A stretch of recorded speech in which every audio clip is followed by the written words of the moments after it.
The planet Somnum-V was not a world of claws, teeth, or poison. It was a world of the mind.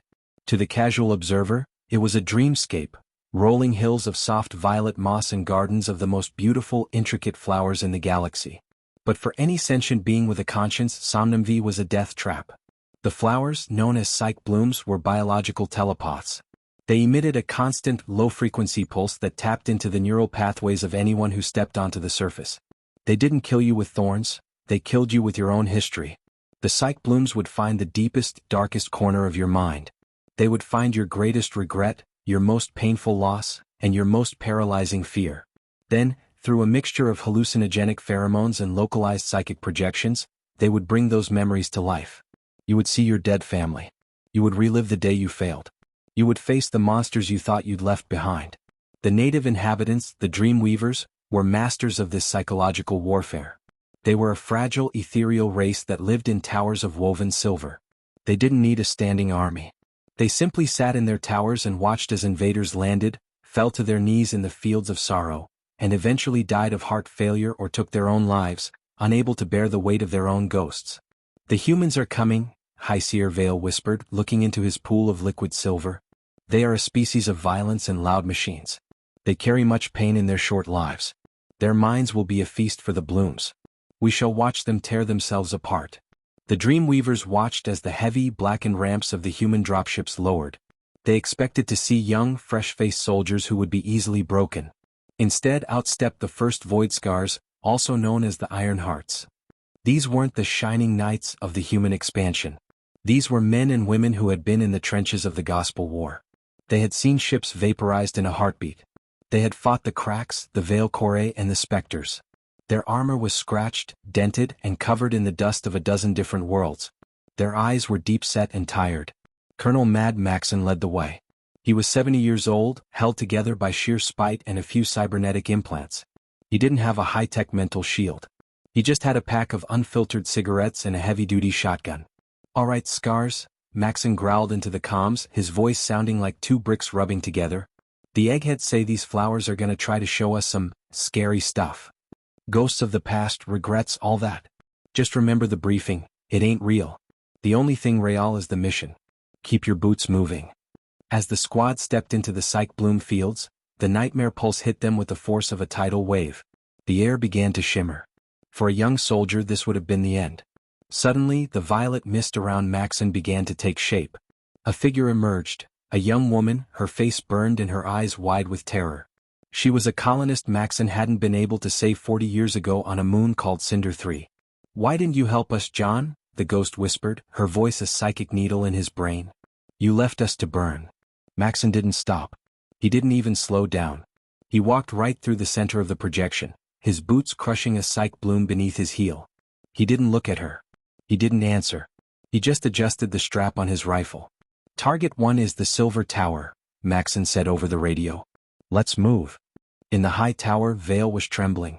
How is the elder human not screaming? I can see his mind. It is a graveyard. It is full of fire and screaming. Why does he not fall? "He isn't ignoring the pain, High Seer," an acolyte whispered, terrified. He is just used to it." The Iron Hearts continued their march. Around them, the fields were a chaotic storm of horror. One soldier, Sergeant Miller, was surrounded by the ghosts of his entire squad that had been wiped out by the Spectres. They were reaching out for him, their translucent hands clawing at his armor. Miller didn't even flinch. He just chewed his gum and checked his ammunition. "I see you guys every night when I close my eyes," Miller muttered to the ghosts. "You think some purple flower is gonna do a better job of haunting me than my own brain? Get in line." The dream weavers realized their biological defense was failing. The humans weren't immune to the nightmare. They were simply overqualified for it. Their lives had been so brutal, their wars so devastating, and their losses so heavy that the Psych Blooms couldn't find anything new to hurt them with. To a species that had lived through the gospel of momentum, a psychic hallucination was a vacation. "They have built armor around their souls," Vale cried out, his silver pool turning dark. "They have turned their trauma into a wall. If fear cannot stop them, nothing can." The Dream Weavers sent their physical defenders, the Dream Stalkers. These were lithe, agile creatures that fought with shimmering blades of solid thought. They moved with the grace of a nightmare, appearing and disappearing in the mist. Maxon saw a stalker flickering in his peripheral vision. A ghost of a dead commander was standing right in his way, screaming about duty and failure. Maxon simply used the ghost as a reference point. Contact left. Through the ghost of General Vance. Maxon roared. The Iron Hearts opened fire. They didn't care about the beauty of the projections. They treated the hallucinations as terrain. They fired through their dead parents, through their failed missions, and through their broken dreams to hit the very real, very physical aliens hiding behind them. Boom, boom, boom. The heavy, dumb, kinetic slugs tore through the mist and the dreamstalkers alike. The aliens, who relied on their enemies being paralyzed by fear, had no idea how to handle a foe that looked horror in the face and decided to reload. The Iron Hearts reached the base of the Silver Tower. Maxon stood at the entrance, his armor covered in the glowing pollen of the shattered psych blooms. The mist was thick here, trying one last, desperate attempt to break him. Every ghost Maxon had ever carried was there. 100 faces, 1,000 screams. The collective weight of 40 years of war was pushing down on his mind, trying to crush his heart. Maxon paused. He looked at the ghosts. He took a slow, deliberate puff of his cigarette. "You guys done?" he asked the empty air. "Because I've got a schedule to keep." He pulled a thermal charge from his belt and slapped it onto the silver door. "Fire in the hole," he said. The Silver Tower didn't fall to a psychic blast. It fell to a high-explosive human demolition charge. The elegant architecture shattered, and the great dream of the sovereigns came to a violent, physical end. When the dust settled, the nightmare pulse was gone. Without the Silver Tower to coordinate the network, the psych blooms became just regular, non-telepathic flowers. The mist evaporated, revealing the Iron Hearts standing in the ruins of a paradise.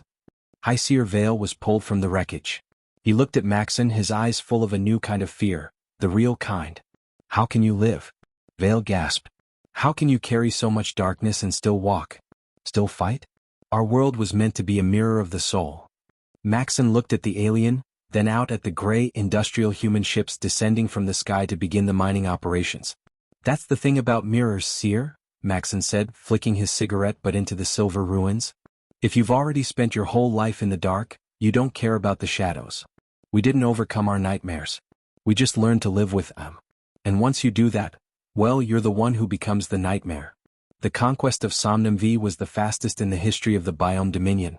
The Dreamweavers surrendered within hours. They realized that you cannot defeat a species that has weaponized its own suffering. Humanity had proven the ultimate psychological HFY truth. You can try to use our past against us. You can try to drown us in our regrets. But we are a species of survivors.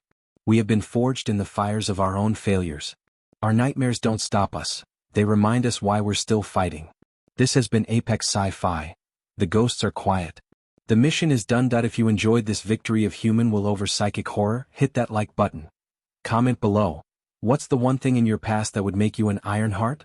Subscribe for the next conquest of Saga 11, the Oxygen Debt. The mist has cleared. The planet is ours.